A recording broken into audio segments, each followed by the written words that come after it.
Nous sommes contre cette révision constitutionnelle parce que nous nous sommes dit que c'est inopportun pour l'instant. Parce que nous sommes dans la saison pluvieuse, c'est-à-dire le 9 juillet, ça se trouve que nos parents et nos mamans sont dans les champs, c'est-à-dire dans les brousses. Ce n'est pas à Bamako seulement qu'on doit revoir, mais dans le Mali profond, c'est-à-dire à Kinyeba, à Kangaba, tout cela on doit revoir. Donc nous nous sommes dit que c'est inopportun pour l'instant, ce n'est pas le moment.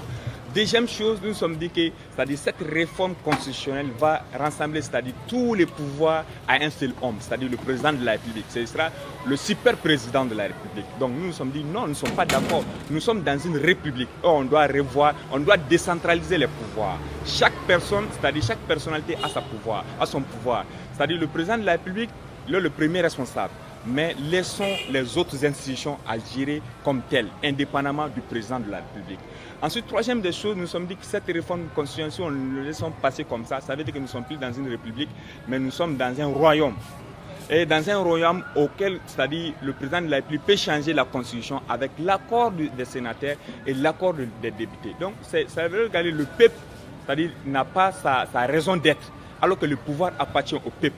Toujours, on doit attendre le peuple et le peuple doit exprimer sa voix. Donc, on ne peut pas savoir que le président de la République veut réformer, c'est-à-dire réviser notre constitution sans pour autant demander l'avis du peuple malien, alors qu'on doit appliquer cette loi-là au peuple malien. L'appel que j'ai à lancer, c'est tout d'abord à nos leaders religieux. Parce que dans cette constitution, s'ils ne le savent pas, dans cette constitution, il est dit clairement dans l'article 2. Si nous laissons passer, c'est-à-dire cette révision constitutionnelle le 9 juillet, ça veut dire que nous n'avons plus le droit de dire que les hommes, c'est-à-dire les hommes entre les homosexuels se marient dans notre pays, les femmes entre les femmes, la même chose. Donc vous, les leaders religieux, c'est votre combat.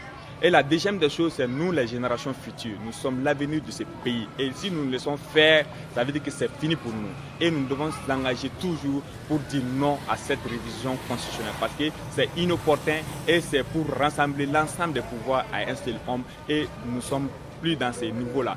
Le Mali d'hier et le Mali d'aujourd'hui ne sont pas la même. Et le Mali de demain ne seront pas les mêmes. Donc faisons tout pour rassembler nos forces pour que cette révision constitutionnelle n'aura pas lieu le 9 juillet 2017.